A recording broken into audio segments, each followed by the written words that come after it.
Bom, nós vamos agora dar início à nossa plenária final. Estamos aguardando a chegada aqui das primeiras perguntas. Eu vi que vem vindo uma ali. Tem mais outra lá, tem umas 3 ou 4 aí no meio do caminho. E eu estava conversando com o Nilson, com o pessoal. Eu acho que pelo que eu senti no dia de hoje, eu acho que um dos primeiros debates que nós devemos fazer no segundo semestre é como trabalhar articuladamente as competências cognitivas e socioemocionais. Elas entraram em todas as comunicações de hoje. Então, como trabalhar isso, quem está trabalhando adequadamente, a gente discutir um pouco sobre isso. Essa é a minha proposta para começar o segundo semestre, mas é claro que a gente vai discutir ainda muito bem essas questões. Já chegaram algumas aí? Chegaram algumas. Então, tá. Vamos lá. Eu peguei a primeira que veio na minha mão aqui, não sei se é...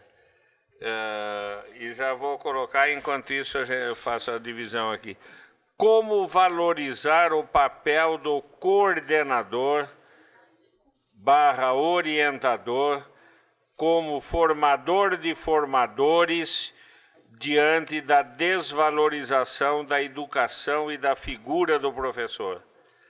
Será que parte da defasagem do professor em aplicar boas práticas não está na própria lacuna deixada em sua formação inicial e na queda de qualidade dos cursos de ensino superior destinados à formação de professores na área de educação? Quem quer começar a responder? Cláudia. Bom, são, na verdade, duas perguntas numa só.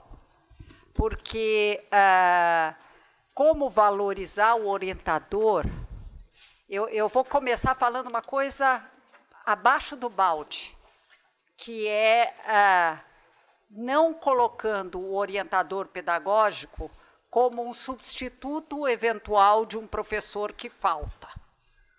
Estou falando de uma coisa absurda? Eu vi isso pelas redes no Brasil inteiro.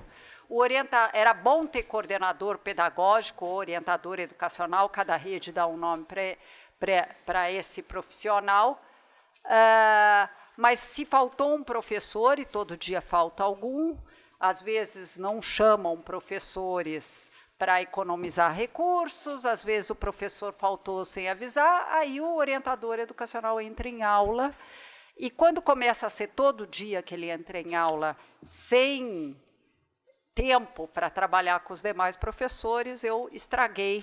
Tá dando para ouvir ou eu tenho... Tá?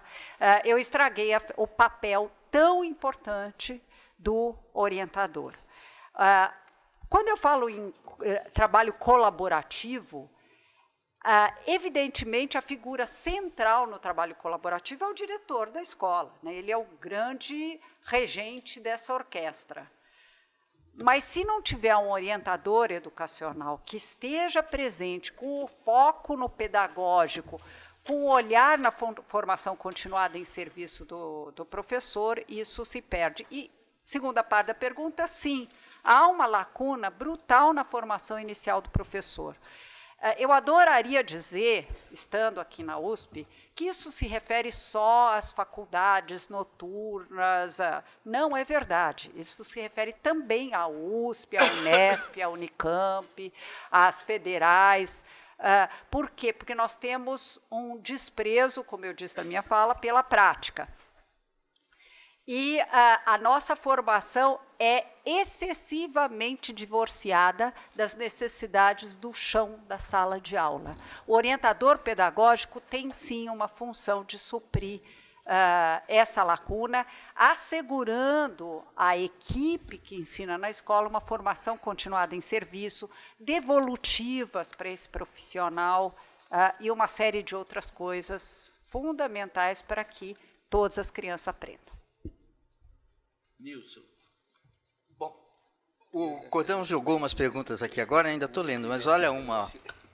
Por que os professores de educação infantil são menos remunerados, né, que professores do Fundamental 2, do ensino médio, né, etc. Né? É porque tem gente que pensa que professor é que nem queimadura. E a queimadura, quanto maior o grau, mais grave é a desgraça. Queimadura de 1º grau, de 2º grau, de 3º grau. Né? Tem gente que pensa que ser professor tem a ver com isso. Né? É muito mais complicado dar aula na educação infantil do que dar aula na universidade. Eu dei aula muitos anos na universidade, no básico, na poli, de cálculo e tudo. Você pode errar. Quantas vezes errei, resolvi um exercício errado, né? Aí o que acontece no dia seguinte? Gente, aquele exercício você corrige, não tem nenhum problema. Agora, quando se erra com uma criança, no modo de lidar com uma criança, a correção não é tão simples, não é? Fazer uma besteira no nível de atitude com a criança não é tão simples, né? Então, os problemas de avaliação, eles são quase que inexistentes na creche. Na creche, você avalia a criança, está triste, é a criança inteira. Daqui a pouco, mais para adiante, você vai avaliar as matérias, né? Está mal em matemática, está mal em física, em ciências e coisas assim, né? Você não está mais avaliando gente, está avaliando conteúdo, né? Que é um problema sério da avaliação. Então, eu acho isso uma coisa inteiramente equivocada. Não foi sempre assim, mas houve um momento na história do Brasil em que os cursos de formação, os cursos de magistério foram frequentados por pessoas, professores, junto com professoras, mas professores notáveis. Não é? O meu orientador aqui na universidade, no século passado, tinha feito curso de magistério. O professor o professor José Mário Pires Azanha, um mestre, né, dos mestres meu do Cordão, né, Cordão? E infelizmente faleceu muito cedo. E o curso dele de graduação era magistério, não é? Depois, depois as circunstâncias foram mudando e ficou essa aberração que é a gente pensar que professor é que nem queimadura, né? E não dá, né? Vai alternando? Pode alternando. Manda a Cláudia agora. Tá bom. Então, Cláudia, depois eu vejo a outra. Eu fico feliz que você faz os mesmos erros que eu faço de nomenclatura. Nós, mais velhos, falamos hora de 1º e 2º grau, hora de primário, ginásio. Se não fizesse isso, essa concessão, se não fizesse essa concessão, não haveria piada. Só isso. Eu sei que não se chama mais 1º grau. Não, eu sei disso. Eu estou brincando com a situação, porque o tempo todo eu falo, porque o primário e o ginásio, porque o clássico e o científico, mas é só para brincar um pouco com a situação. Então, aqui tem 3 perguntas, eu vou fazer uma só para dar tempo para a gente alternar. Professora Cláudia, no município de Embu das Artes, estive lá recentemente numa reunião da Undime, aliás, percebemos um avanço do IDEB no ensino fundamental e como coordenador de EJA e do MOVA é uma nomenclatura específica de São Paulo. Alfabetização, tá? O antigo MOPRA. Notamos a importância de garantirmos no município a possibilidade do jovem adulto e idoso retomar seus estudos e incentivarem positivamente suas crianças. Eu queria comentar, a partir disso, 2 coisas. Uma delas é que, sim, a educação dos adultos tem um papel muito importante para os filhos desses mesmos adultos que estão em situação de estudo. E, segundo, o IDEB, de fato, mobiliza todos os esforços da escola em direção às crianças e adolescentes e não em relação ao EJA. Como é que a gente lida com isso? Eu não tenho uma resposta simples, mas eu tenho uma experiência a relatar. Quando eu fui secretária de Educação do Rio de Janeiro, nós começamos a nos deparar com um fenômeno que agora está muito em voga, já desde o Pinaik comentar, que é que há muitos analfabetos funcionais nas redes. Então, a rede do Rio de Janeiro, nós resolvemos medir isso, porque os professores falavam tanto, eu falei, vamos então começar direito e vamos avaliar. E nós detectamos que mais de 28 mil alunos de 4º a 6º ano eram ou analfabetos absolutos ou analfabetos funcionais. Isso chegava a 13%, quase 14% dos alunos. É muita coisa, muita coisa. E começamos toda uma estratégia para realfabetizar essas crianças de 4º a 6º antes que fosse tarde demais e eles abandonassem a escola. Isso é fruto de baixas expectativas para as crianças mais pobres, de uma série de outras coisas. E, no meio disso tudo, lembramos que essas crianças têm pais. E se a gente pegasse esses alunos que estão sendo realfabetizados e oferecêssemos aos pais desses alunos a oportunidade de ter prioridade no nosso EJA? Por quê? Não como uma recompensa pelos alunos terem dificuldades, mas para os filhos. O efeito foi impressionante. Nós chamamos esse processo de nenhuma criança a menos. Nós não deixamos de ter o foco nas novas gerações, mas olhando para os adultos que não têm o seu direito de aprender garantido, com uma prioridade maior para aqueles que teriam impacto sobre os seus filhos, sem deixar de atender os outros. Foi uma experiência muito positiva. A gente não pode deixar ninguém para trás. Vocês viram o Objetivo do Desenvolvimento Sustentável 4, que fala oportunidade de aprendizagem ao longo da vida para todos. Tá. Olha, muitas questões interessantes mesmo, viu? Uma aqui, ó, como promover uma flexibilização de currículo e atender a sistemas tão engessados e burocráticos, né? Olha, a desgraça da situação curricular que explode no ensino médio é a fragmentação. A fragmentação já começa antes. Começa já no Fundo 2, não é? E agora eu diria que com a base que está aí para entrar no jogo, ela chega até aos níveis mais iniciais, quando se começa a distinguir muitas especificidades para criança muito pequena, né? Então a fragmentação é o inimigo. Se a gente pegar o exame vestibular da USP e aplicar aos professores da USP, 10% vai ser aprovado. Porque o vestibular se transformou numa barreira a ser ultrapassada e dali para frente vamos falar sério na vida, né? Então, agora, a fragmentação é venenosa e ela, para ser combatida no âmbito das disciplinas, criou-se esse discurso das competências. Pois bem, a fragmentação já contaminou o discurso das competências. Hoje a fragmentação está nas competências.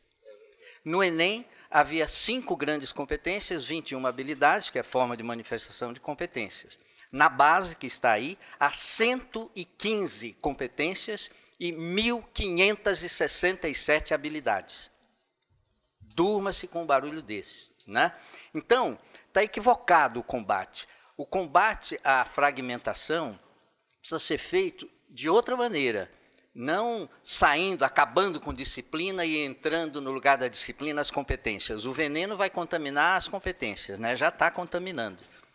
Pessoas muito boas, como Perrenu e outros, escrevem livros, 10 novas competências, mais 40 novas competências e não sei o quê.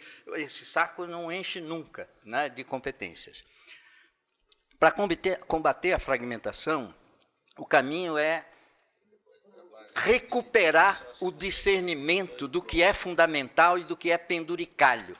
Em todas as disciplinas da escola básica, perdeu-se esse discernimento, não é? Nenhuma disciplina eu acho dispensável, nenhuma. Reduzir o ensino médio a português e matemática, sei lá, é bobagem, bobagem da grossa. Tem que ter história, geografia, ciências, tudo. Agora, o fundamental é que é preciso recuperar. Não é? Essa ideia do fundamental é o fundamental, por exemplo, as ideias fundamentais que aproximam o ensino da pesquisa. formar um professor, pesquisador, tem muita artificialidade nisso. Agora, quando você se atém ao que é o fundamento é o que orienta a ação do pesquisador e é o que orienta o interesse dos alunos. Agora, é claro, isso envolveria uma conversa mais longa para a gente dizer o que é fundamental e o que não é? Mas o fundamental é uma coisa que eu explico na linguagem ordinária. Qualquer coisa que eu já preciso de um linguajar técnico para poder explicar não é fundamental. É uma coisa assim que mistura assuntos. Uma ideia fundamental nunca é exclusiva de um tema, tem muitos temas relacionados com ela, e uma ideia fundamental, ela sempre transborda o conteúdo onde ela nasce. Qualquer ideia. A ideia de proporcionalidade é fundamental em matemática? É na química, vai para a química. A ideia de energia é fundamental em física? Mas vai para a química, para a biologia, vai para a geografia, etc. Então, é preciso, nessa flexibilização curricular que o colega fala, é preciso dar atenção ao que é o fundamento. A gente precisa do fundamental de todas as disciplinas, precisa saber o que é o DNA, o que é uma fotossíntese, precisa disso, não dá para tirar ciências. Se a gente não sabe, não tem uma ideia do que é o DNA, a gente não consegue nem mais assistir novela. Cada capítulo de novela tem pelo menos 3 exames de DNA, pode provar, não é? Então, para compreender o mundo, para ler o mundo, para ler o mundo, não é para virar biólogo, nem conhecer no nível da biologia, mas, de fato, há um desequilíbrio, E o que tem nos livros do ensino médio é muito mais do que um cidadão, que não é um especialista, precisa saber. Hoje de manhã a fala do Menezes foi brilhante, quando ele falou de tolerância, intolerância, Foi muito legal. E me ocorreu na hora que os textos mais interessantes sobre a tolerância se referem à intolerância religiosa, Voltaire e tudo está se referindo à intolerância no âmbito da religião, Depois é que foi para a política, a intolerância na vida política. Hoje eu diria que a pior intolerância a gente tem é no âmbito das disciplinas, é a intolerância disciplinar. Tem professor de uma disciplina que acha que um aluno ou um colega que não sabe as coisas básicas da sua disciplina não merece estar vivo. Trata como se você fosse uma besta quadrada, porque você é de outra disciplina. Há uma brutal intolerância disciplinar.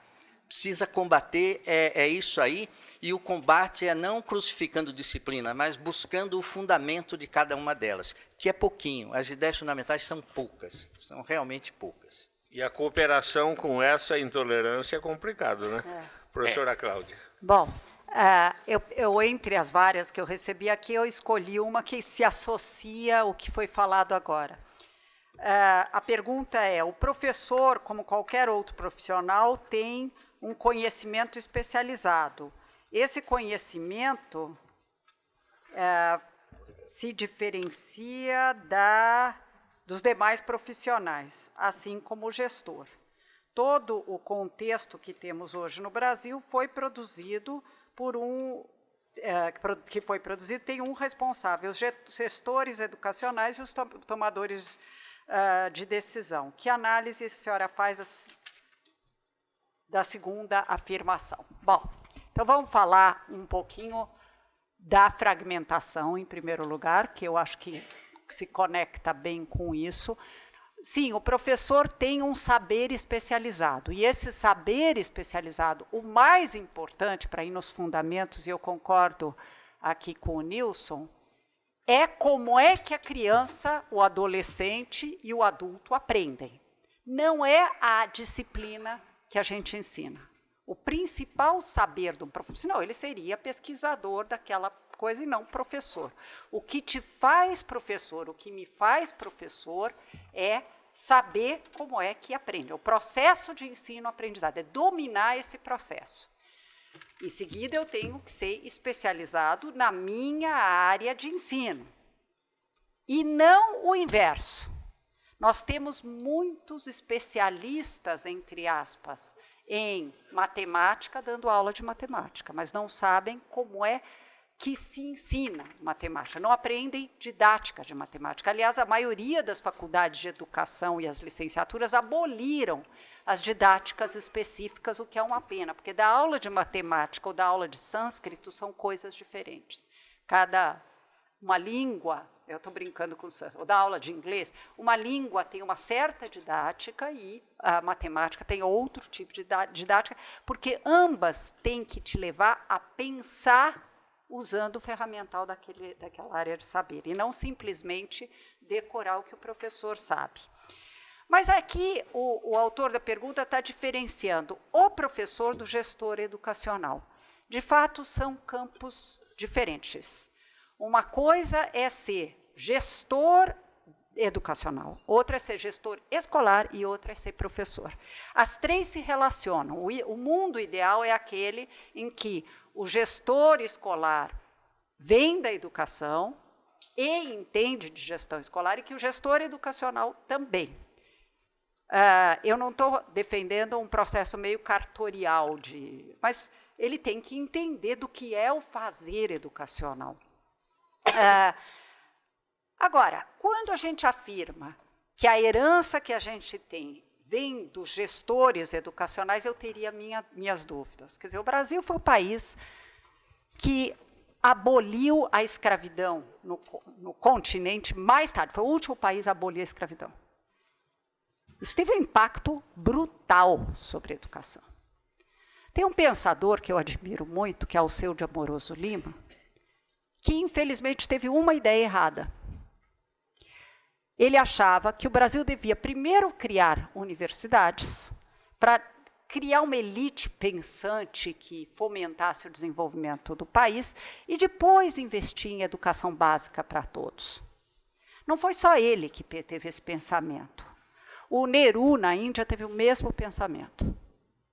E o Brasil adotou essa linha. O que aconteceu? A tal elite pensante adorou ser elite e se divorciou dos interesses de quem precisava aprender. Nesse sentido, acertou a Coreia, que depois, um país super pobre, em 1930 nós tínhamos só 21,5% das crianças na escola, a Coreia estava empatado com a gente, 22%. Quando chegou no final da década de 60, que nós tínhamos 40%, eles já tinham universalizado a educação primária.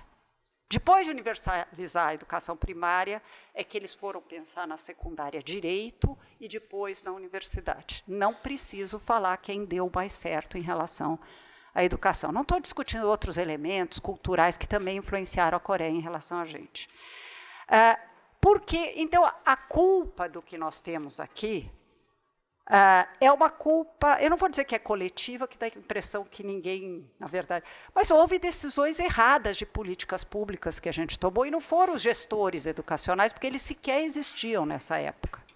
A gente teve uma visão de educação excludente, e quem não era excluído pela própria lógica escolar, quando chegava no 5º ano, a partir da década de 40, a gente tinha o exame de admissão. Tem um amigo meu que diz que se um pobre, por engano, entrou na escola, aí o 5º ano cortava no exame de admissão. Então, é uma lógica totalmente excludente. A gente está pagando um preço grande. E excludente, e essa visão elitista excludente, permanece no Brasil. E permanece, eu vou radicalizar um pouquinho, mas só para me fazer mais claro, inclusive com o discurso de esquerda. Essa universidade lutou contra a USP Leste com unhas e dentes, porque perderia esse caráter elitista.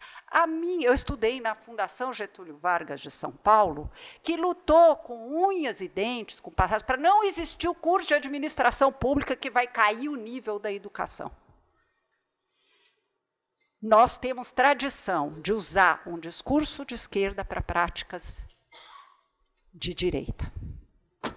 Ou excludentes, que para mim direita é excludentes. Então a gente tem que tomar cuidado com isso. E lá, mas por último, eu queria lembrar um pensador incrível, o Edgar Morin, que aliás está vindo para o Brasil com 96 anos de idade. Agora, isso. Que escreveu um livro chamado A Religação dos Saberes. A Religação dos Saberes, ele escreveu sobre como reformar a educação francesa. Porque, pasmem, A França, com 7 horas de aula no ensino médio, tinha 8 disciplinas. 8! Ele achava um escândalo isso. Se ele soubesse que nós temos 13 para 4 horas de aula em média, eu queria ver como ele ia ficar horrorizado. Ele fala, nós fragmentamos os saberes artificialmente para permitir especialização, o que não é ruim de todo. Mas cabe à juventude aprender a religar esses saberes. E chega de ter 8 disciplinas, nós temos que reduzir esse número. Nós temos 13, e cada uma que falta, a gente já sente falta. Com 4 horas de aula, cada jovem tem um verniz de cada disciplina, não aprende a pensar com o instrumental de cada disciplina, porque nós não queremos reduzir a carga horária de nenhum professor. Resultado prático, todos os professores têm cargas horárias reduzidas, porque eu tenho 2 aulas por semana de matemática, 2 de português, 2 de química, 2 de física, 2 de biologia, 2 de filosofia, 2 de sociologia, e tem que fazer dos 3 anos biologia, biologia 1, 2 e 3, sociologia 1, 2 e 3, filosofia 1, 2 e 3... Para que isso? Nenhum país entre os 30 primeiros no PISA tem mais de 8 disciplinas. O caso escandaloso é o da França. E nós temos 13, alguns estados, por interesses corporativistas, temos 17. Para quê? Para decorar um currículo, como disse o Nilson, enciclopédico, né? Que nenhum de nós sabe tudo aquilo, para fazer vestibulares que não medem se o jovem tem a aptidão a viver em mundo universitário, mas se decorou a tabela periódica, não faz sentido nenhum. De fato, temos que mudar isso. Professor Nilson. Pegando o finalzinho, antes de pegar a questão daqui, às vezes a gente põe a culpa no vestibular. Eu queria, por uma questão de justiça, Cláudia, dizer que o vestibular que a gente tem é extremamente adequado à forma extremamente inadequada como a universidade se organiza. Não é mudar o vestibular, é aqui que começa o problema, né? Quem entra num curso de medicina nunca mais vai estudar história, matemática ou coisa assim. Quem entra aqui não vai para lá. A fragmentação está aqui dentro. Se o vestibular for outro, o aluno que entra, ele vai se perder aqui dentro, não é? Nós não tivemos até hoje, nós, universidades estaduais de São Paulo, competência mínima para fundir os 3 vestibulares das 3 grandes universidades públicas, USP, Unesp e Unicamp. Nós permanecemos com 3 vestibulares para os alunos que vêm, os coitados dos alunos que vêm do ensino médio. 3 barreiras, cada uma com suas características, não é? O que é uma anomalia, não é? Então, esse negócio da fragmentação é sério. Eu acho que o IEA é um espaço insólito aqui na universidade, um espaço raro, né, de trabalho aqui, o Instituto de Estudos Avançados, porque vai-se além dessas especificidades disciplinares. Todo mundo que está aqui está misturando coisas, e não é porque a intenção é misturar, é porque a realidade é essa, a gente está com questões da realidade, então isso já vem misturado, né? A separação do nível fundamental e médio é que é uma separação artificial. Aqui tem uma pergunta assim, temos discutido, um pouco se contrapõe ao que a Cláudia falou também, né? A pergunta, né? Diz assim, temos discutido muito sobre conhecimentos pedagógicos, didática, metodologia, etc., do professor. E como se faz com o conhecimento dos conteúdos? Sobretudo no caso da matemática, diz o colega aí, não é? A coisa está feia, né? Olha, eu faço minha essa questão, essa pergunta. E para responder, para pôr a gente em conversa, eu e o colega que fez a pergunta com alguém respondendo, eu pego a Hannah Arendt com o texto conhecido, A Crise na Educação, né? A crise na educação, nele ela fala assim, que há 3 grandes desgraças para a educação. E ela dá tanta ênfase na primeira que a gente não lembra das outras 2. A ênfase na primeira é assim, a questão da autoridade. Retirou-se a tradição, jogou fora a tradição e não se colocou nada no lugar, né? Então, a crise na ideia de autoridade. Todo mundo cita isso. Só que ela fala que são 3. E aí você fica discutindo a autoridade e quais são as outras 2? Né? Precisa ir ler preocupado com as outras 2 lá mais adiante. E as outras 2 têm a ver com isso. A segunda, para ela, é o desprestígio social dos conteúdos na relação com as metodologias. Ela disse, o que se acha é que para formar um bom professor, se entope o cara de metodologia, metodologia da matemática sem ele estudar matemática. É o que ocorre hoje. A faculdade de educação não tem uma disciplina no currículo de conteúdo de matemática. Não tem uma. Zero. Tem de metodologia do ensino da matemática, em geral, os conteúdos do Fundo 1, né, fração, coisas assim. Quer dizer, não é um exagero dizer que as pessoas se formam num curso de altíssimo nível e sem estudar conteúdos das disciplinas que vão ensinar. Essa é a segunda desgraça. Ela diz, é preciso recuperar a importância dos conteúdos na relação com as metodologias. Aí é uma questão interessante, porque quando se fala de conteúdo na relação com as competências, aí o conteúdo é meio para formar pessoas competentes. O conteúdo é meio, na relação com as competências. Não é? E aí é que entra a derrapada. Porque na relação com as metodologias, o conteúdo é fim. A metodologia é que é meio. É outra relação. Não é? Na relação com a metodologia, o conteúdo é o que importa, é o que decide, é o fim. A metodologia é o meio. Quem tem um fim bem delimitado, arruma um meio de chegar lá. Quem tem um porquê fazer alguma coisa, arruma um como fazer.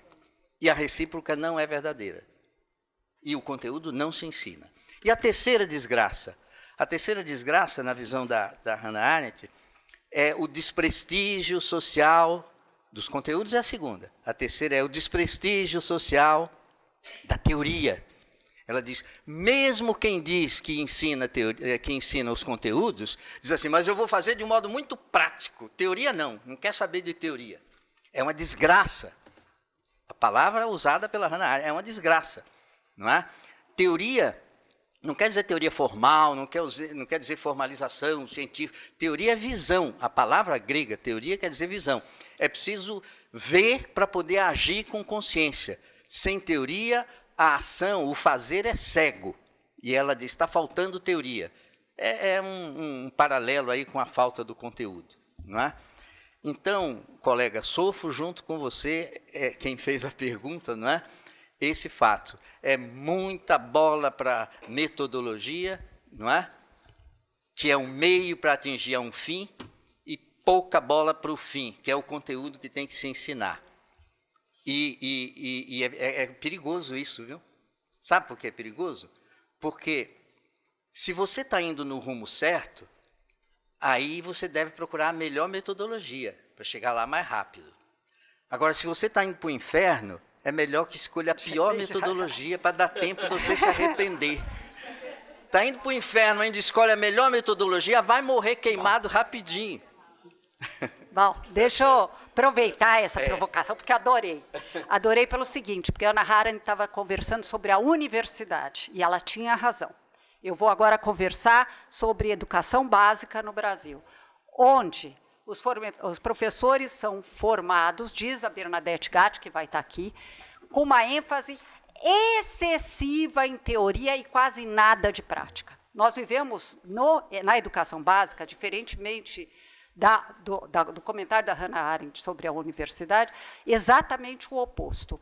A USP foi uma das que parou durante um tempo, eu fico feliz de saber que eles retomaram a didática específica de matemática, porque se dava 3 anos e meio de matemática e depois 6 meses de história da educação, filosofia da educação, sociologia da educação, em turmas de 60 alunos, lotadas de alunos de educação física, matemática, de letras, tudo misturados, era para cumprir tarimba e não preparava para a profissão de professor.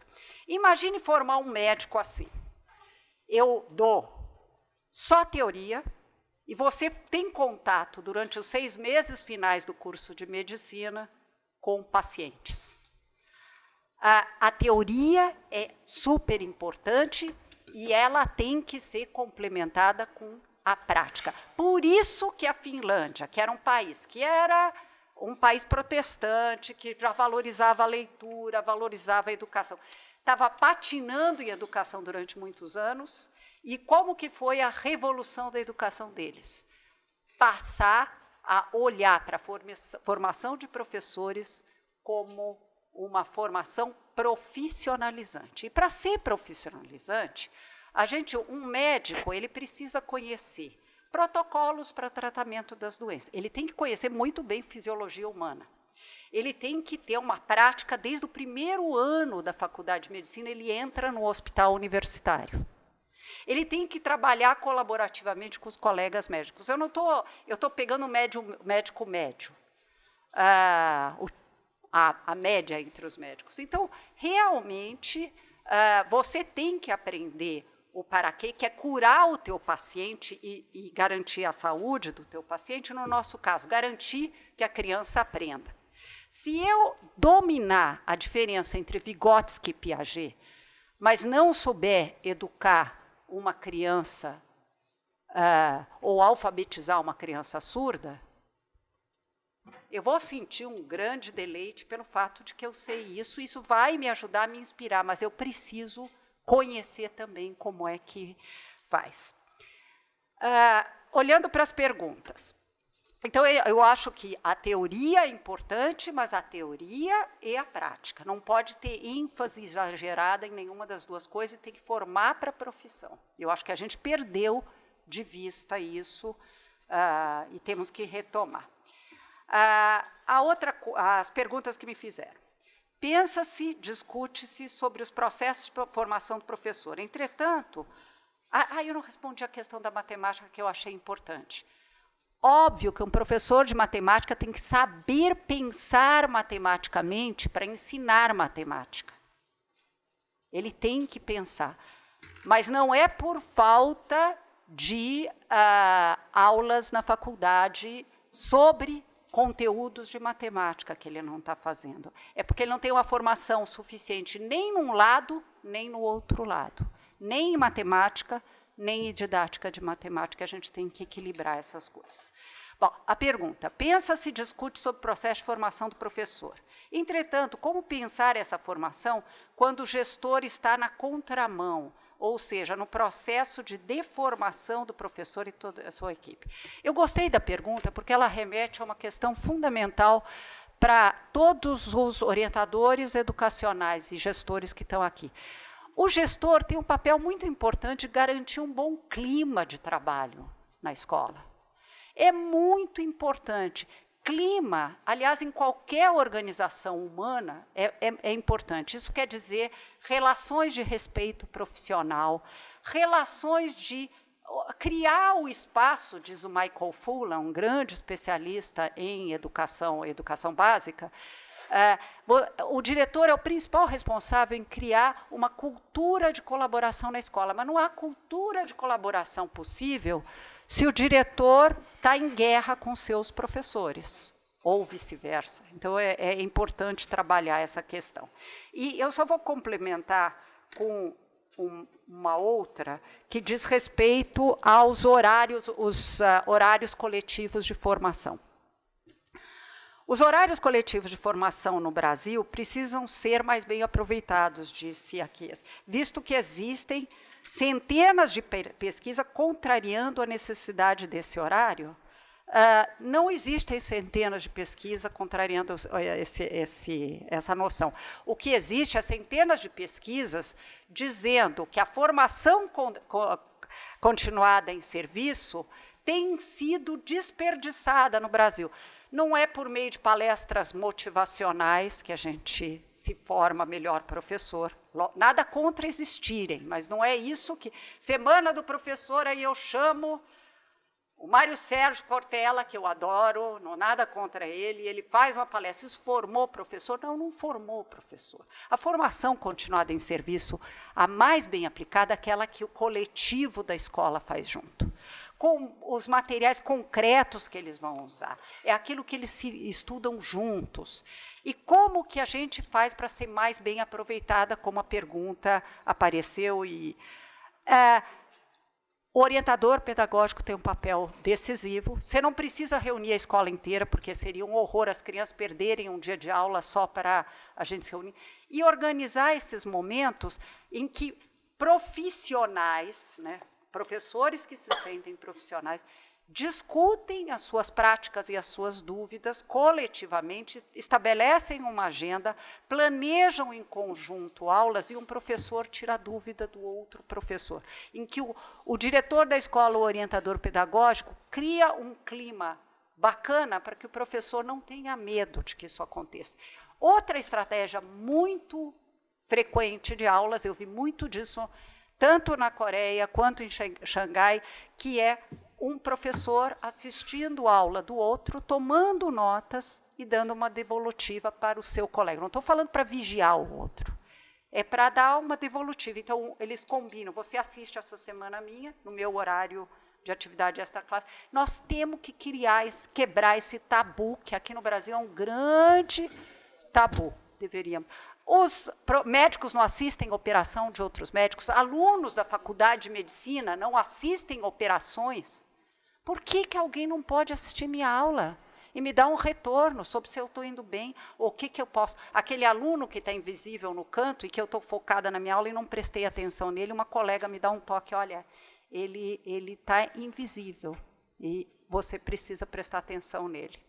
É isso. Nilson. Claudinha, é só para registro, não vamos perder tempo nessa troca aqui entre nós, depois a gente conversa. Mas eu te garanto uma coisa, o primeiro ano que eu dei aula aqui nessa universidade, como professor, foi em 1972. Eu te garanto que de lá para cá, nunca saiu a disciplina metodologia.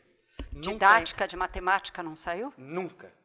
Nunca desde essa época. Então, conversa com a Bernadette Gatti. Não, hoje de manhã ela esteve aqui e coordenou essa mesa. Não é verdade isso daí. Não é verdade. O então, que falta... Pode ser que me informaram mal sobre a USP. Eu sou do Conselho Consultivo da USP. É por isso que eu estou falando que não vamos perder assim, tempo nisso. Né? Agora,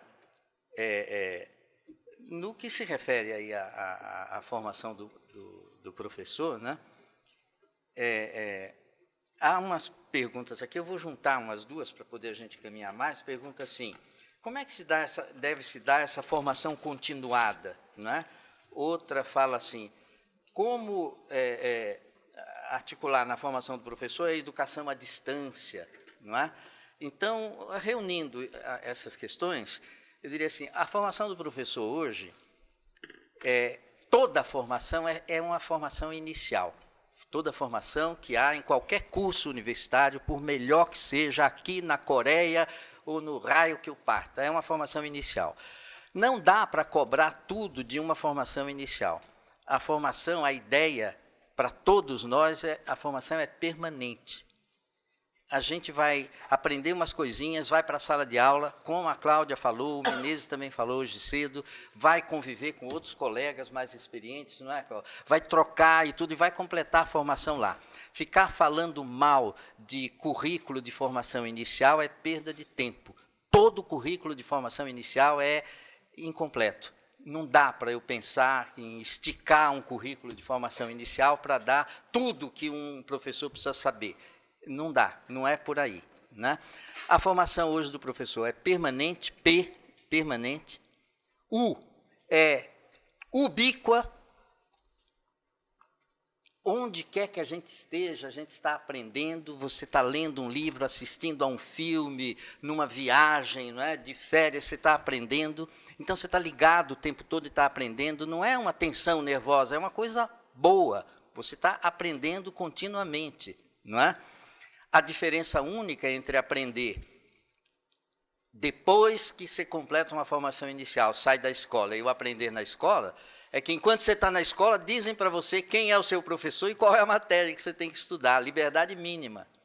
Depois que você completa aquela formação inicial, vai continuar a estudar e aprender. Só que você vai ter que descobrir o que você quer, do que você gosta, e você vai ter que descobrir, às vezes no trabalho, às vezes na vizinhança, alguém que tem muito que ensinar para você. Né? Esse cara tem, eu preciso aprender com ele.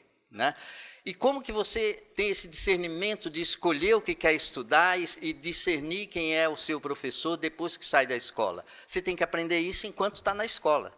Não é? Então, isso bate, né, com o trabalho, com as falas de todo mundo aqui, de que na escola você tem que aprender a construir essa consciência, aprender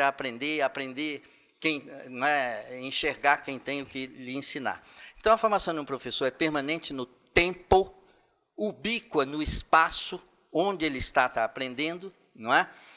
Ela é híbrida justamente na relação presencial e à distância, sem meias palavras. Um curso inteiramente presencial é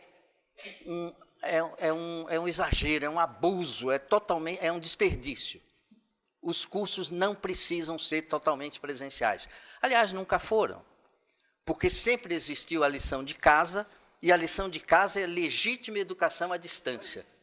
Você tem aula com o professor e leva a lição para fazer em casa. Isso é educação à distância, não é? Então, um curso estritamente presencial é um desperdício. Muitos dos assim chamados cursos presenciais, os alunos estão muito distantes dos professores, não é? É um curso presencial à distância, porque o professor não vê o aluno que está ali na frente, né? E, por outro lado, um curso inteiramente à distância é uma enganação. Tem que haver momentos presenciais em qualquer curso, não é? Agora, o mix depende de engenho, criatividade, contexto, situações específicas, né? Eu conheço cursos à distância que são extremamente interessantes no sentido de aproximar os alunos dos professores. Cursos à distância, não é? E que promovem ao longo do ano reuniões, encontros, não é? No fim de semana, em que o professor que não conhece os alunos vai encontrar os alunos que conhecem o professor, mas conhece na tela. Aí esses encontros ao vivo, não é? Então, o hibridismo é a regra. O P, o U, o H do híbrido, né? E põe um S aí no meio, que aí fica push, e a gente não esquece mais. A simbiose teoria-prática é a marca de qualquer curso hoje. Isso que a Cláudia acaba de falar. Quer dizer, meter o pau na teoria, frequentemente, é ignorância, no sentido de que desconhece, né? O ignorante, o que não conhece a importância da teoria. Meter o pau na teoria simplesmente é ignorância, não é? E desprezar a teoria é burrice. A gente não pode dispensar nenhuma coisa nem outra, e a teoria e a prática têm uma relação simbiótica, simbiose, teoria-prática. Isso em todos os níveis de ensino que a gente trabalha, não é? Então, é preciso acostumar com essa ideia, né, do push, aí, dessas quatro características da formação de um professor. Eu queria aproveitar o fato de eu estar na mesa e jogar uma questão para os dois, que não é das perguntas que está aqui. É que o último parecer que eu perdi no Conselho Nacional de Educação, não foi aprovado, e eu não engoli até hoje, é um parecer sobre estágio profissional supervisionado. E em que eu fazia uma comparação com duas formações superiores. A formação do médico e a formação do professor. Isso. Não se admite a formação do médico sem que a faculdade tenha um hospital universitário, um local de prática, essa prática seja acompanhada, integrada com a teoria que ele recebe na universidade, etc. E depois, quando ele termina, inclusive, ele tem residência, e só depois disso é que ele é considerado efetivamente um médico. O professor tem uma exigência de 300, 400 horas, dependendo do projeto pedagógico, de prática de ensino, que eu estava propondo que fosse prática de ensino acontecesse em escola de aplicação, que não é uma escola de aplicação dentro da universidade, no entorno, sei lá, no entorno da universidade, com orientação da universidade, em que o professor, o aluno pudesse dar aula, assistido por alguém, que criticasse a aula dele, tem que planejar, e assim por diante, quer dizer, uma prática efetiva, certo? Que na formação inicial, concordo com o Nilson, não é sempre uma formação inicial, não vai aprender tudo mesmo, entretanto, é essencial que ao sair da faculdade ele saiba da aula, e não sabe. Posso comentar? Claro, e depois eu queria ouvir o Nilson também. Realmente, é boa a tua pergunta, porque ela mostra a conexão da teoria com a prática. E sim, os currículos da formação inicial não precisam cobrir tudo, né, Nilson? Sim.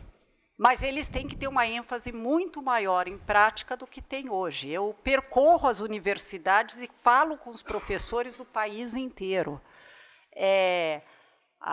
Pode ser que a metodologia aqui de ensino seja dado por um especialista em didática de matemática ou especialista em didática de ciências ou de física ou de química aqui na USP. Não é, eu sou do Conselho Consultivo da USP, eu ouvi muita coisa sobre isso aqui dentro.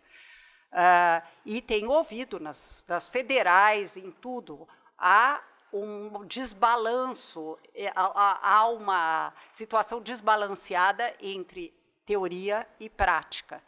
E por isso, Cordão, eu vejo muito bem a tua pergunta, porque quando a gente faz uma coisa na contramão do que fazem os 30 melhores sistemas educacionais, que têm culturas diferentes, que têm... Eu estou olhando para fora, quando você falou da Coreia, eu falo de todos esses países, porque se o Brasil inventou um caminho que é só dele, talvez seja interessante. Se os resultados educacionais fossem fantásticos no Brasil, a gente diria, olha que bacana, nós inventamos uma coisa que só nós fazemos e nós estamos vendo como as crianças estão aprendendo mais. As crianças não estão aprendendo, vamos ser honestos.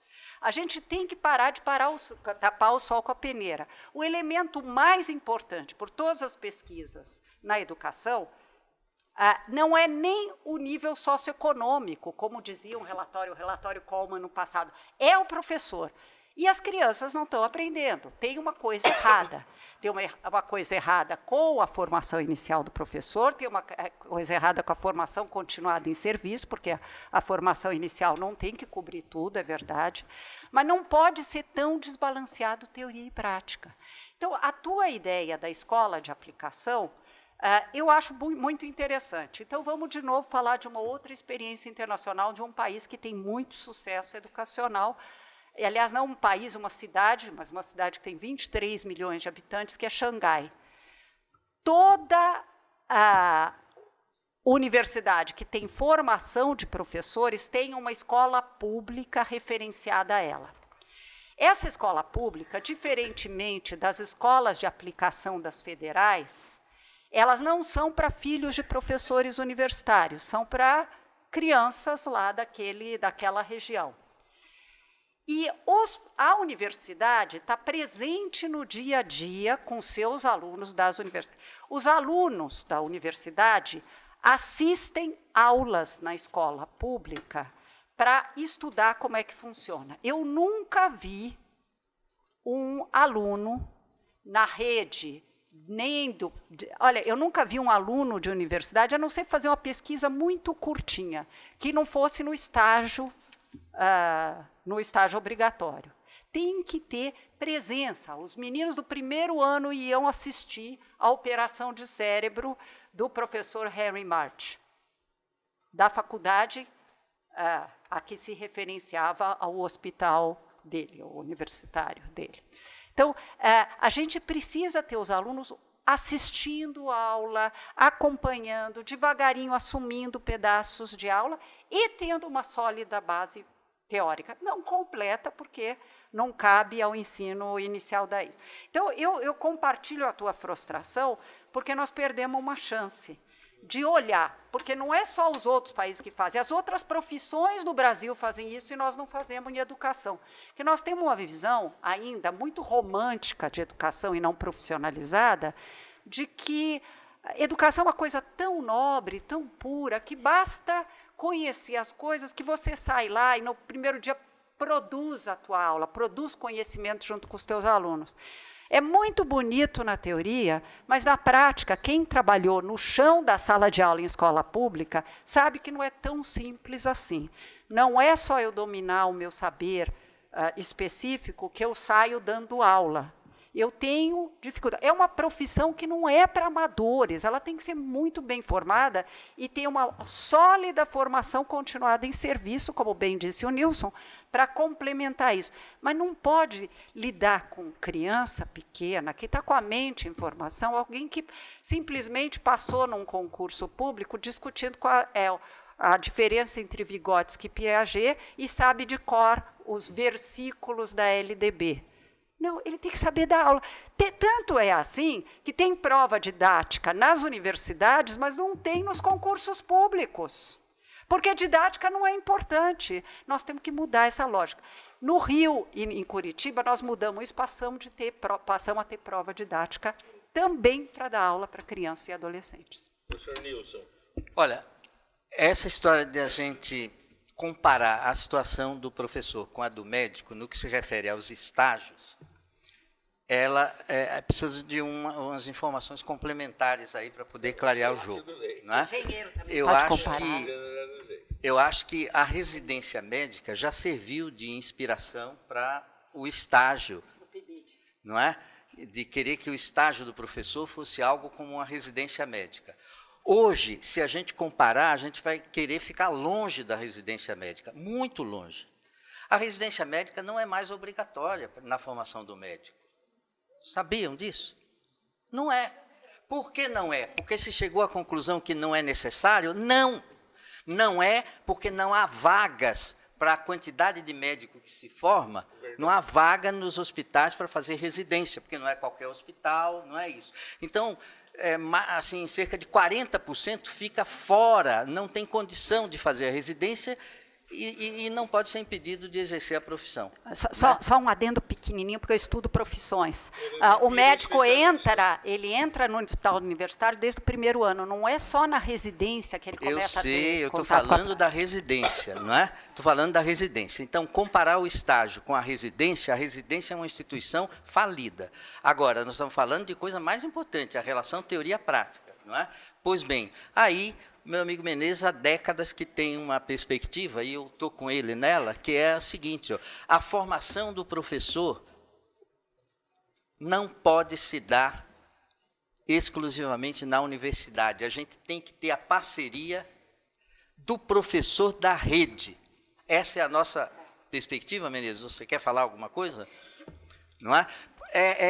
Esse é que é o nosso parceiro. Então, a gente vai à escola com o aluno, entrega para um professor a parceria com a escola, porque se for esperar criar hospital para fazer a residência médica, criar escola como uma escola de aplicação, aí nós estamos perdidos. Não, mas a minha proposta é que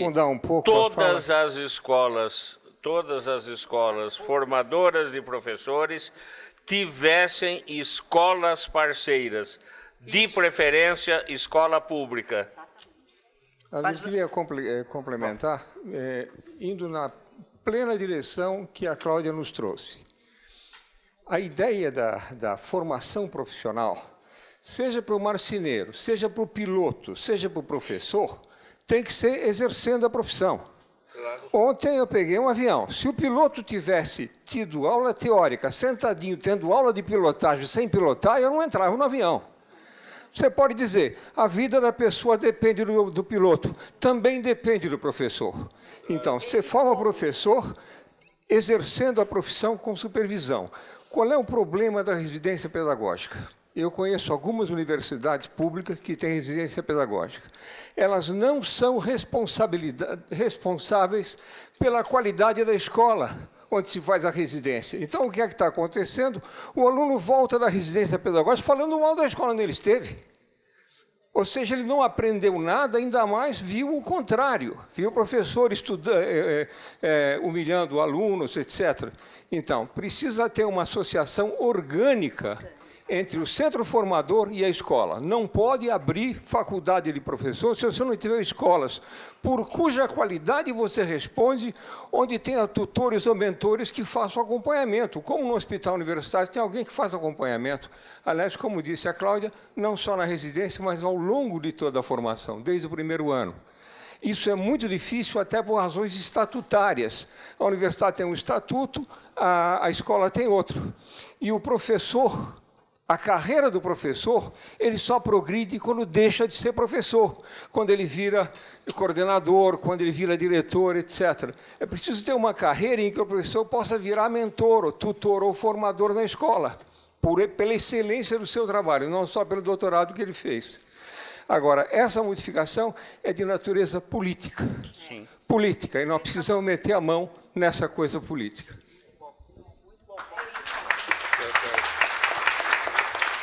Você tem pergunta para você? Tenho. Você tem também aí? Oi? Tem pergunta Ainda tem aí? pergunta. Tem. Tá. Tem mais 3 aqui. Tá. Você quer? Acho que era eu Não, que pode falei. ir, Não, pode ir. tudo bem. Aqui tem 2 perguntas. Uma, como implementar ações de valorização do magistério legalmente amparado com efetividade, não apenas nas orientações. E a segunda, que eu vou juntar com essa, é, sendo o Brasil a 8ª economia mundial, o que lhe falta para atingir esse nível também na educação? Ótimas perguntas. As 2 estão relacionadas. Primeiro, a gente tem que... eu vou responder primeiro a segunda e eu vou juntar com a primeira. Se a gente tem um PIB grande, a gente precisa parar de falar que a gente é um país pobre, porque nós não somos. Nós somos um país desigual, nós não somos pobres. Nós somos um país que não é pobre e que temos um nível tão ruim em educação. Nem acho que a gente não está melhorando em educação. Acho que ao longo desses últimos anos, a gente vem tendo algumas melhorias. A gente olha os dados da Prova Brasil, 5º ano, a cada edição da Prova Brasil, melhorou o desempenho dos alunos. 9º ano, nas últimas 3 edições da Prova Brasil. A gente está estagnado no ensino médio e a alfabetização, 55% dos alunos saem do 3º ano, portanto, aos 9 anos, né, ao final do 3º ano, analfabetos ou analfabetos funcionais. Como é que a gente lida com isso? Bom, a primeira coisa é que, como disse o Menezes, a gente tem que ter um olhar um pouco mais orgânico, mais integrado. Não tem uma bala de prata, para usar uma linguagem que está muito na moda agora. Então, diz uma coisa que, se a gente fizer em educação, resolve tudo. Não tem uma coisa. Tem um conjunto de coisas que precisam ser feitas ao mesmo tempo. Uma delas nós começamos a fazer, com todos os defeitos das 10, e não centenas, as 10 competências da base.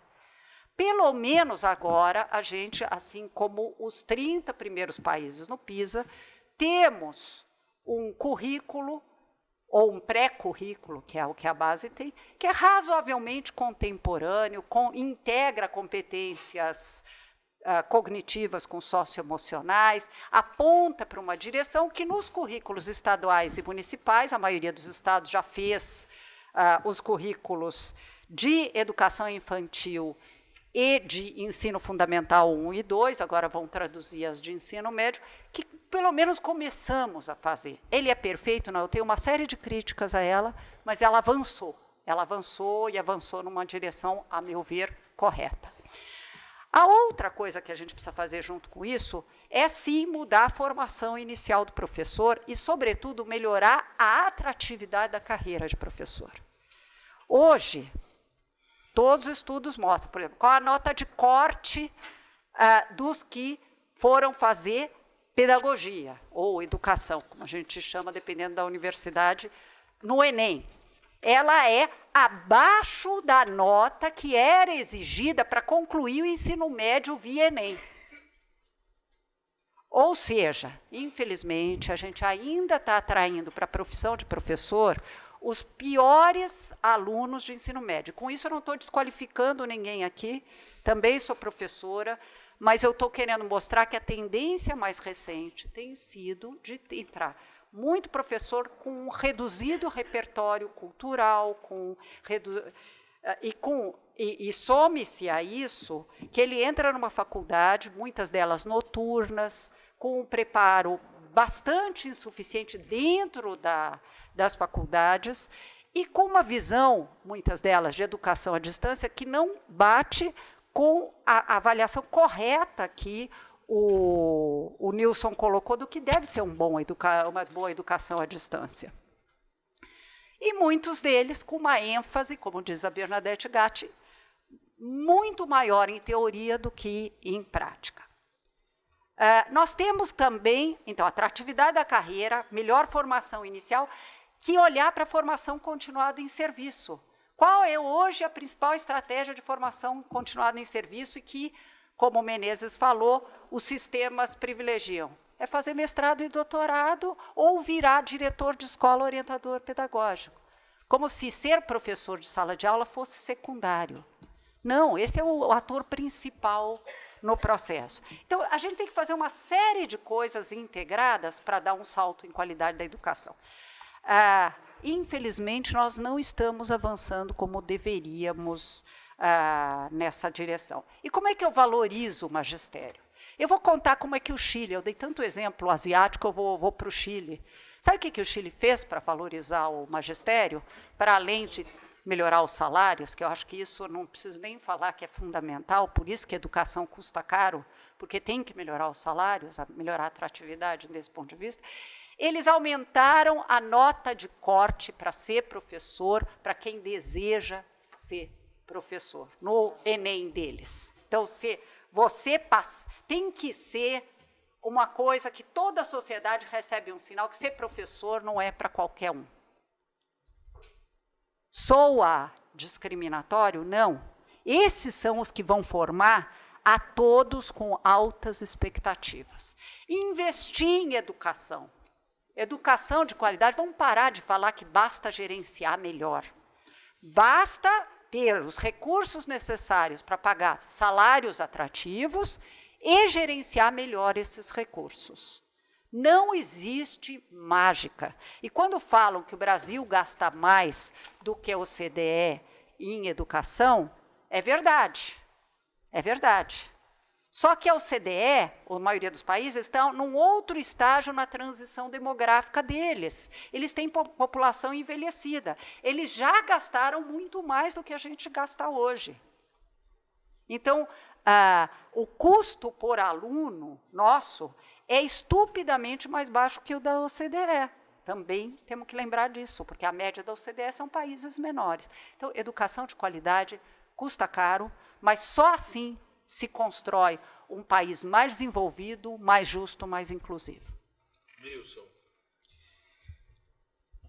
Há uma pergunta, você me trouxe aquela sobre a pesquisa, e há uma outra, vamos tentar juntar, né? Uma que diz o seguinte: dentro da metáfora do iceberg, como fica no campo, como fica no campo do tácito, tudo que é falta de conhecimento, quer dizer, como fica no campo do tácito, tudo que é falta de conhecimento ou não conhecimento, a pergunta é como fica esse campo do tácito, né? Porque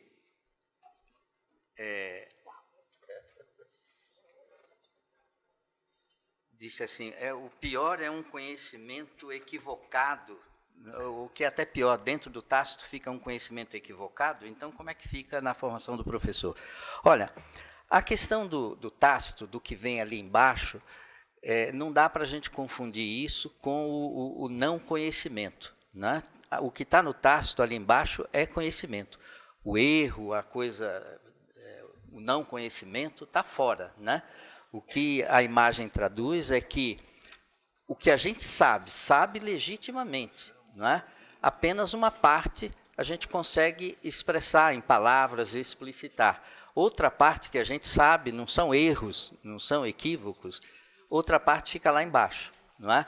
E as dinâmicas de aprendizagem têm que promover essa explicitação, né? Favorecer essa explicitação do que se sabe. Agora, uma coisa interessante na imagem é que muito depende do meio onde esse iceberg está. É muito interessante a gente pensar assim, quando o meio, o líquido onde o iceberg está, é ralo, pouco denso, o que acontece? Afunda mais e fica só uma pontinha de nada lá fora. Quanto mais denso é o meio, e pensem denso em termos culturais, né, em termos cognitivos, quanto melhor é o meio, mais você é capaz de explicitar, não é? E, no entanto, nunca a gente vai explicitar tudo o que sabe. Nunca, não é? Quer dizer, por um lado é preciso enriquecer o meio, por outro lado, sempre a marca vai ser essa, você sabe muito mais do que consegue expressar em palavra, né? Que é o bonito aí da ideia. Agora, o Cordão cutucou com uma questão que diz assim, pensando na perspectiva do professor pesquisador, quais as possibilidades de que um professor da educação básica, quais as possibilidades que ele tem de fazer uma publicação de um artigo, né, num bom periódico, né, em algum periódico? Existe essa abertura? Como proceder se a pesquisa envolve dados empíricos? Bom, em vez de responder diretamente isso daí, eu vou só dizer assim, há, em geral, uma superestimação da ideia de pesquisa, do valor da pesquisa, do significado da pesquisa. Qualquer bobagem que se faz vira uma pesquisa. A universidade é responsável por essa caricatura. A universidade é responsável pelo seguinte, há um dogma aqui na universidade que é a indissociabilidade, ensino, pesquisa, extensão. Isso aí é admirável, né? Tem que ter as três coisas. Sim, tem que ter. Concordo, a universidade tem que ter as três coisas.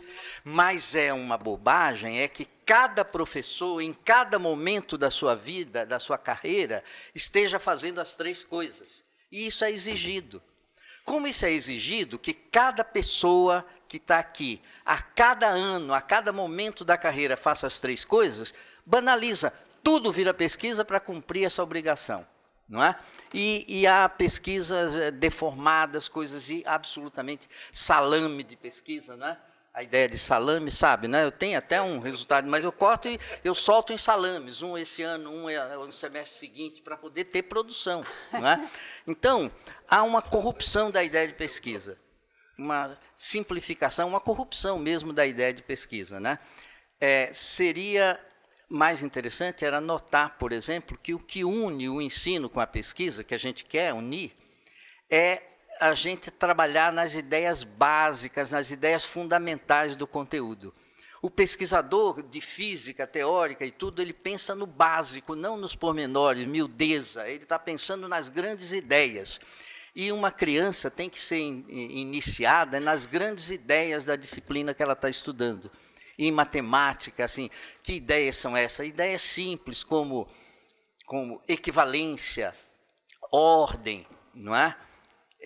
A ideia de acaso, não é? Há algumas poucas ideias, eu duvido que a gente precise de mais do que 8, 10 ideias, grandes ideias para organizar um curso de matemática, não é? Pequenas ideias, quer dizer, uma lista pequena, a ideia de ordem, né? Agora, em vez disso, a gente fica estudando a fórmula de Bhaskara, né, Cláudia? A fórmula de Bhaskara, aquilo ali devia ser proibido por leis, é corruptor de menores quem fica ensinando a fórmula de Bhaskara, né? Corrupção de menores, né? Como é um corruptor de menores? O Clara que entra na sala de aula querendo transformar o aluno em matemático. Eu sou professor de matemática, vou para a minha sala querendo converter alunos para serem matemáticos. Corrupção, pura e simples, porque a educação básica visa a formação do cidadão. Todos podem ser educados como cidadãos, não é? Todos, não há exceção. Agora, nem todo mundo quer fazer matemática na vida, pô. Se todo mundo fosse fazer matemática, a vida seria uma chatice. Se todo mundo fosse fazer medicina, também. Uns vão fazer umas coisas, outros vão fazer outras. Isso é bom, eu não vou para a sala de aula para fazer com que eles gostem do que eu gosto. Um pai não põe um filho na escola para poder o filho ficar pensando igual o professor dele. O pai põe o filho na escola para fazer com que o filho passe a pensar como ele, o filho, né? Como pessoa, a pessoa que ele é. E não para ser um seguidor, não é, doutrinado pelo professor. Bom, eu tenho uma pergunta que reflete um certo ceticismo, desesperança, e como eu sou uma otimista de carteirinha, mesmo no cenário, posso dizer a palavra e eu tenho liberdade de fazer isso, horroroso que a gente está vivendo, eu vou responder como ser otimista em tempos desafiadores. Ter orgulho Depois dessa preparação espiritual, aí embala. Ter orgulho de suas práticas, reticências. Ter orgulho de sua formação e de sua profissão. 3 pontinhos. Autoavaliação cada dia mais distante da nossa realidade. Porque um bom profissional se autoavalia, ele não precisa ter o Todo-Poderoso avaliando ele todo dia.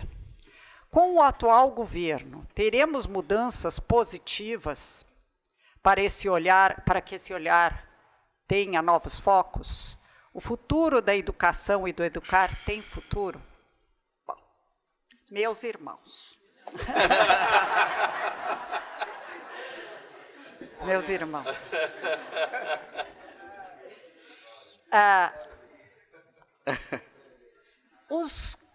Agora fala a anarquista dentro de mim.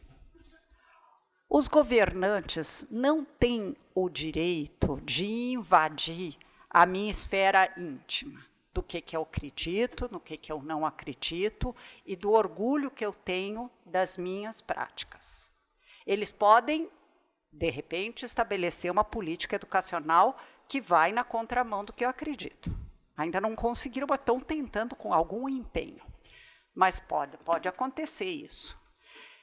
E aí, nesse sentido, eu vou ser resistência. Eu vou ser resistência. Né? Não é à toa, acho que algumas pessoas aqui sabem, eu sou da Comissão Arns, dos Direitos Humanos, eu tô atuando dentro do que eu acredito que precisa ser feito no contexto que a gente está vivendo hoje. Fui falar com o Ricardo Vélez, eu falei, vou tentar construir pontes, eu não quero entrar nessa lógica do nós contra eles, e não vou me render à lógica do ódio, seja lá quem eles forem, mas eu vou tentar. Fui falar lá, ele teve que me ouvir tudo que eu acho que é prioridade na educação, acho que eu tenho alguma estatura para pelo menos tentar construir uma ponte, não deu certo, como vocês podem imaginar. Vou tentar falar com o Weintraub, vou tentar. Escrevi hoje tem na Folha de São Paulo um artigo meu que chama Carta a um Novo Ministro da Educação. Leiam. Tentei escrever num tom de comunicação não agressiva, que eu acho que é o que a gente tem que buscar, fugir do ódio para pensar em como é que a gente exemplifica o que a gente quer construir. Mas ninguém vai me dizer que eu não posso ter orgulho das minhas boas práticas. E isso eu digo para vocês. Tenham orgulho de vocês como profissionais. Façam algo no seu espaço, no limitado espaço que nos dão, que possa encher vocês de orgulho, mesmo que digam para vocês que nada disso interessa, dentro de uma visão diferente de política educacional.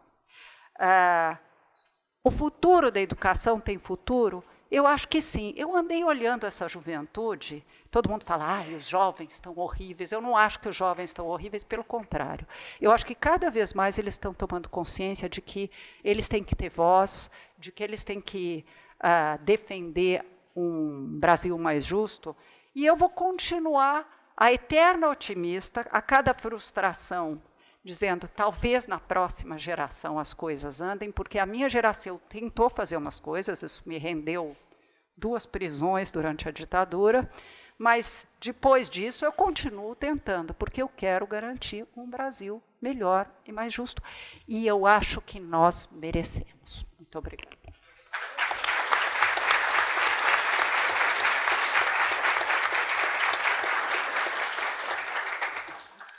Agora eu vou fazer o seguinte, eu tenho uma uma última pergunta que chegou aqui, eu vou ler, peço para o Nilson responder primeiro, depois Cláudio, e já faz as suas considerações finais, que nós já estamos partindo para o encerramento.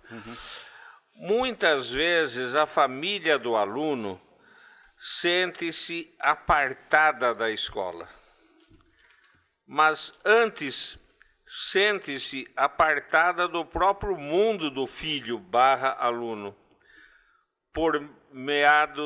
permeado pela internet, novas linguagens, novas profissões, etc. Será que não seria papel da escola abrir as portas e promover reuniões destinadas à formação coletiva de professores, pais, funcionários, para pensar a cidade, a cidadania e a educação? Eu tenho medo.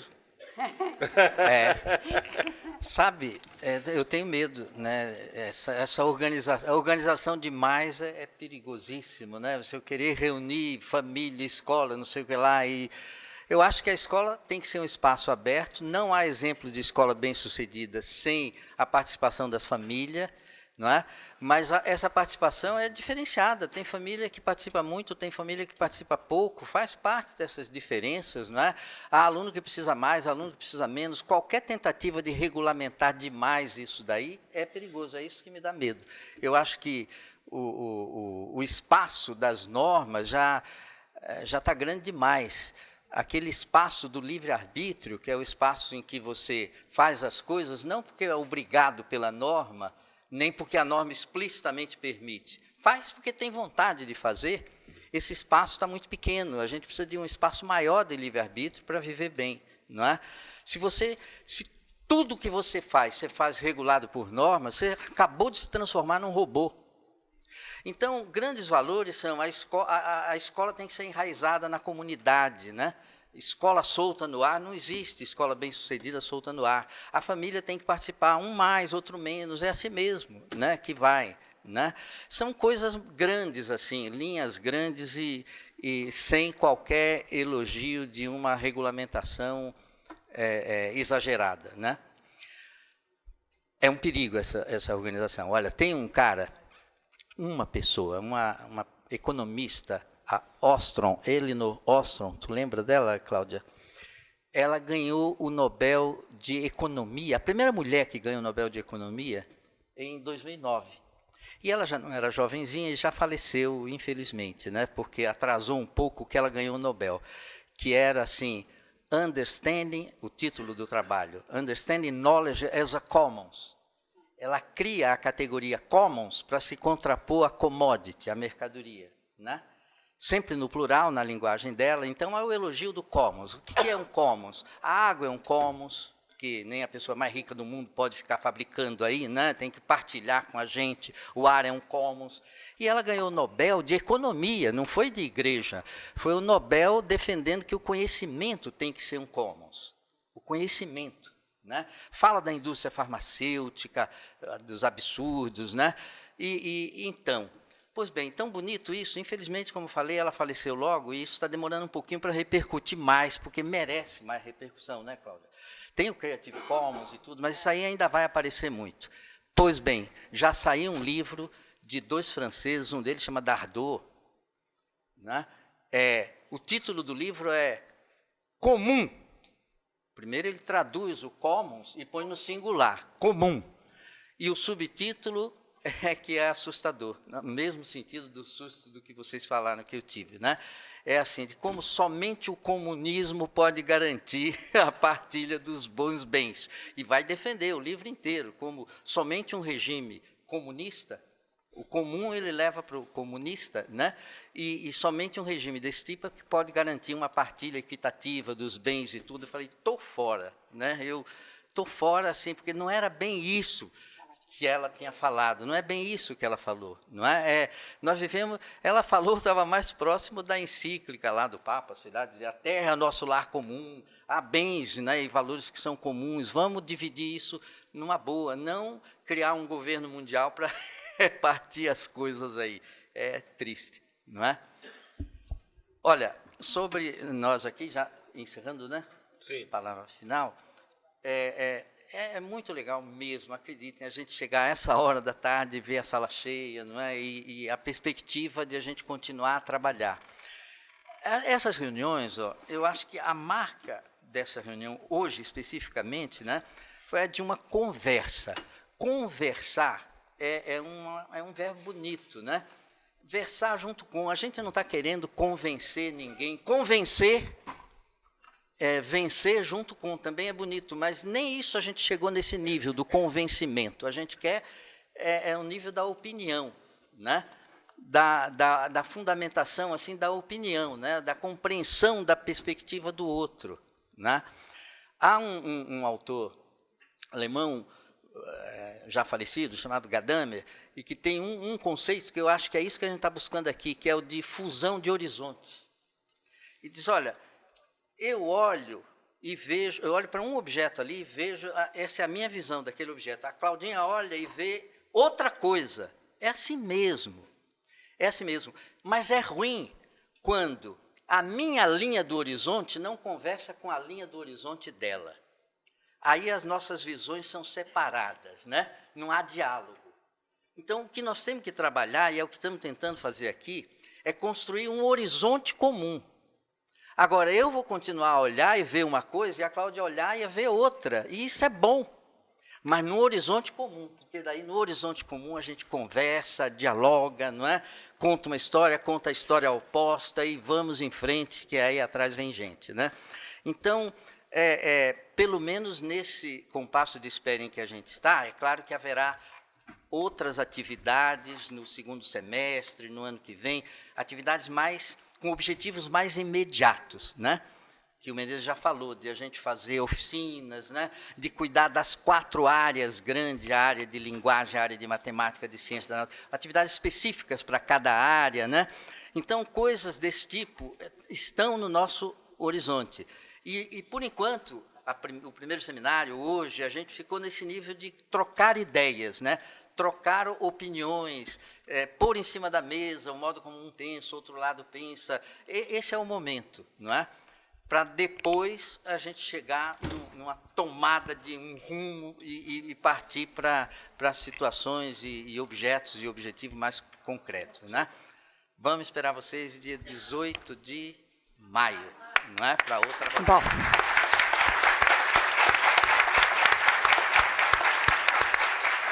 Bom, então, tentando responder muito rapidamente, que eu sei do adiantado do horário, essa questão da família do aluno, que nos coloca muitos desafios. Eu compartilho da visão do Nilson. Eu acho que essas coisas não podem ser regulamentadas. O Michael Fullan, que é um grande especialista em transformações educacionais, né? Esse é um canadense, ele fala o seguinte: quando você quer criar uma cultura de colaboração, não tem como ter uma lei que diga, a partir de agora, todos os professores vão colaborar na escola. Ou, a partir de agora, pais e escolas vão trabalhar juntos. Eu acho que quanto menos regular e mais se pensar no trabalho coletivo como uma cultura em que diretor de escola, orientador pedagógico e os próprios professores têm um papel importante, melhor. Mas eu queria fazer um apelo que é sobre a linguagem. Cada profissão tem sua própria linguagem. A gente falou, o Nilson falou um pouco de linguagem também. E as linguagens, muitas vezes, acabam sendo barreiras na comunicação. Quando eu falo com um pai de aluno, com uma mãe de aluno, usando uma linguagem que ele não domina, se eu for fazer uma análise mais aprofundada de por que eu estou fazendo isso, eu estou fazendo isso para construir barreiras. Então, se a gente quer que o pai e a mãe entendam o processo da escola, se sintam bem-vindos na escola, não precisa usar uma linguagem que ele não entende. Isso não quer dizer simplificar a complexidade do que eu vou falar. Quer dizer, a gente não fala numa língua mais simples, com crianças, com pessoas que estão no... A gente pode falar de uma maneira que uma pessoa não letrada também pode entender.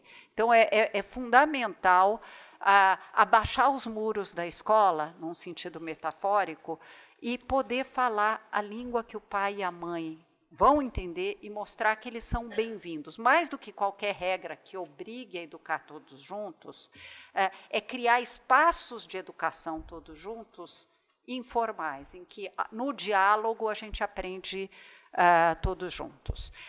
E para finalizar, para a mensagem final, eu gostei muito das imagens que o Nilson falou do diálogo. E isso tem a ver com como que se colabora na escola também. Porque colaborar não é virarmos todos amiguinhos para sempre e fugirmos das visões diferentes. Não, é bom que as visões diferentes sejam postas na mesa, porque elas nos fazem crescer. Se eu falo, e o Cordão fala exatamente a mesma coisa que eu, e o Nilson também, em vez da gente ser complementar, cada um de nós pode ser, os três podem ser substituídos por um só. Então, colaborar com o diferente é que é a riqueza. Colaborar com professores de outras disciplinas, com professores que dão aulas em séries anteriores, o conjunto dos professores na escola, de forma respeitosa, num diálogo que constrói, tem a ver com essa questão dos horizontes comuns, porque na escola o que nós queremos para todos, acredito eu, espero que sim, é que todos aprendam em altos níveis de expectativa, para todos, não para virar matemáticos, mas para saber pensar matematicamente, que ele vai precisar para o resto da vida, para saber entender quando um político fala, ou para a sua profissão, saber entender o que ele lê, ser um leitor que tem um repertório cultural para entender o que está lendo, ou para fruir da arte, da cultura que tem na sociedade, isso tudo eu acho que todos nós queremos. Como chegar lá? As visões são diferentes, mas podem ser complementares. Então, o que a gente viveu hoje, essa tarde, é para nunca mais esquecer e mostrar que a colaboração e o trabalho conjunto é possível. E essa é a grande resposta a todos os que querem tolher o trabalho educacional no Brasil. Muito obrigada.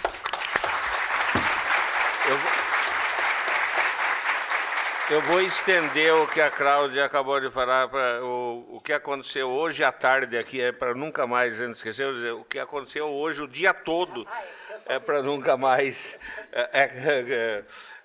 esquecer. E como bom caipira do interior de São Paulo, eu diria que a prosa hoje aqui foi muito boa, gostosa, produtiva, muitos causos, certo? Enriquecedora, muitos causos, com muitos causos, né? E realmente está mostrando para todos nós que o nosso desafio atual de educadores brasileiros é enorme. Mas o Einstein já disse lá atrás que o único lugar em que sucesso vem antes de trabalho era o dicionário, em nenhum outro lugar. Então, para todos nós, muito trabalho e muito sucesso.